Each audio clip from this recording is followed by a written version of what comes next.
একজন প্রশ্ন করেছেন, লালমনিরহাটের পাটগ্রাম থানায় হামলা চালিয়ে আসামি ছিনতাইয়ের ঘটনা ঘটেছে।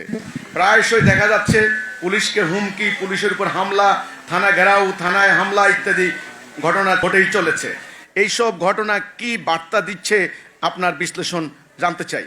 দেখেন, এটা কিন্তু আমরা আগেও বলেছি, একটা রাষ্ট্র যখন দীর্ঘদিন থেকে অন্যায় চলতে থাকে, অপরাজনীতি চলতে থাকে, ধর্মকে ব্যবহার করে যখন অপরাজনীতি স্বার্থ উদ্ধার চলতে থাকে, তখন এই ধরনের মানুষগুলি নানান মতে, পথে, ফেরকায়, দলে, তরিকায় মানুষগুলি বিভক্ত হয়ে যায় এবং তাদের ধর্মগুরু বলেন, রাজনৈতিক গুরু বলেন, সবাই কিন্তু যার যার অনুসারীদের সামনে উস্কানিমূলক বক্তব্য, উত্তেজিত বক্তব্য, প্রতিপক্ষকে ঘায়েল করার জন্য তারা নানান ধরনের হুমকি বয়ান দিয়ে যাচ্ছে। তো এই অবস্থায় আমাদের জনগণের মধ্যে একটা অবিশ্বাস, একটা দ্বন্দ্ব, একটা সাংঘাতিক আস্থাহীনতার সৃষ্টি হয়েছে।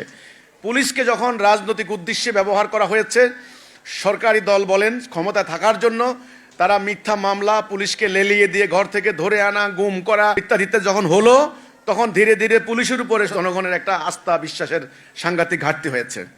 এখন যখন কোনো ডাকাত, চোর কাউকে যখন ধরা হয়, পুলিশ আসার আগে জনগণ তাকে পিটিয়ে মেরে ফেলে। মানুষ মনে করে পুলিশের কাছে গেলে লোকটা বেঁচে যাবে, এর কোনো বিচার হবে না। তো আমার কথা হচ্ছে, এই জনগণের মধ্যে একটা আস্থাহীনতার, একটা সন্দেহের পরিবেশ সৃষ্টি হয়েছে। এখন সারা দেশে যে মব চলছে, মানে বিশৃঙ্খল জনতার বেআইনি কর্মকাণ্ড, এগুলি বলে মব, এগুলি বন্ধ হবে না, কখনো হবে না, যতক্ষণ না পুরো জাতির উপরে আল্লাহর দেওয়া একটা সঠিক আদর্শ একটা জাতিকে পরিচালিত করা না যায়। এগুলি চলতেই থাকবে। আপনারা জানেন, দেশটা যখন স্বাধীন হলো তখন কিন্তু বিভিন্ন রাজনৈতিক দল, তৎকালীন আওয়ামী লীগ সরকার, শেখ মুজিব সাহেব ক্ষমতায় ছিলেন, জানেন তো এগুলি। তখন হাটে বাজারে হামলা হতো, প্রকাশ্যে মানুষকে কুপিয়ে গলা মাথা আলাদা করে বাজারে ঝুলিয়ে রাখতো, বাজার লুট করতো, থানা লুট করতো, এগুলো জানেন তো আপনারা। এগুলো কিন্তু স্বাধীনতার পরেও কিন্তু হয়েছে। তো এই ধরনের ঘটনাগুলি আবার শুরু হয়েছে। তো তাড়াতাড়ি এটা বন্ধ করতে হলে পুরো জাতিটাকে আল্লাহ তাওহীদের উপরে ঐক্যবদ্ধ করতে হবে। এই হলো আমার কথা।